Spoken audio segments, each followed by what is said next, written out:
So I'm gonna tell you how to play Ragnarok X next generation on PC. So first, you'll need an Android emulator. The most popular ones are BlueStacks, LD Player, and Nox Player. Me preferably use BlueStacks. So just download one from their official website and install it like a normal program. And once installed, just open the emulator and sign in to your Google account. This gives you access to the Google Play Store. Next, you just search for Ragnarok X Next Generation and hit install. Wait for it to download and launch the game directly from the emulator. Now here's where PC gets better.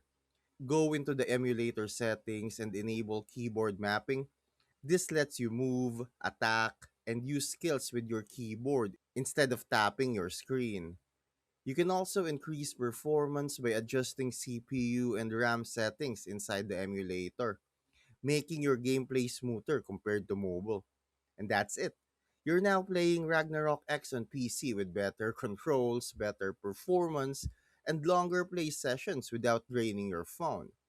Thanks for watching. Make sure to subscribe for more useful content.